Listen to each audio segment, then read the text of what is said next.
Welcome back, Office Executives. In this particular video, I'll be discussing over a simple command in DOS. So, let me open this particular file, book1.xlsx.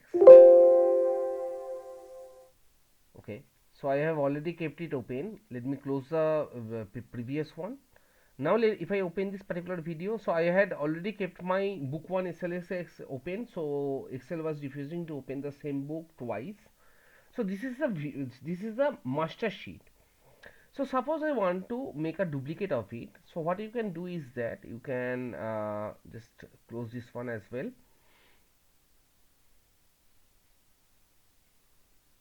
Okay.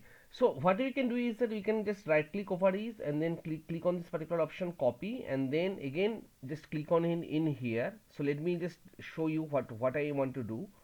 Copy and then make a paste. So this is the book one copy.slsx. I can rename it. So I'll be naming it as master, maybe I'll be naming it as child.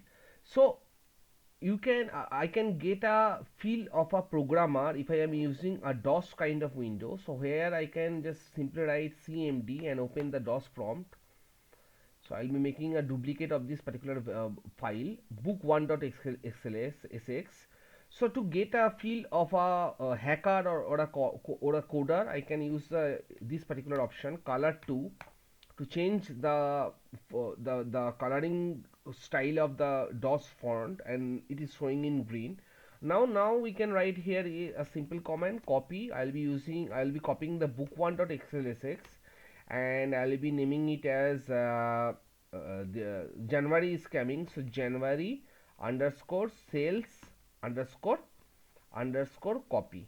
Fine. Then hit enter.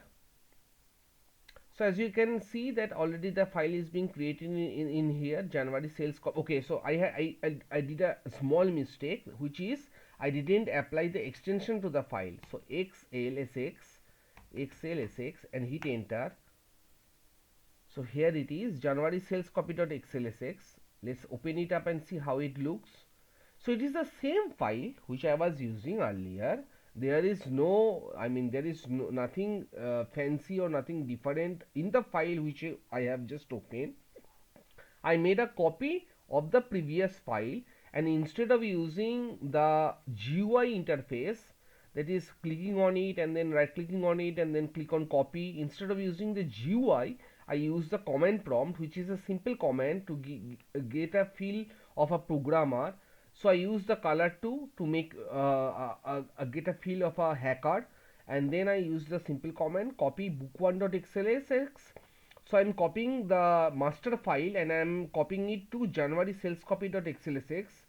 So that's all for this short video tutorial, guys. Thank you all, guys, and happy coding.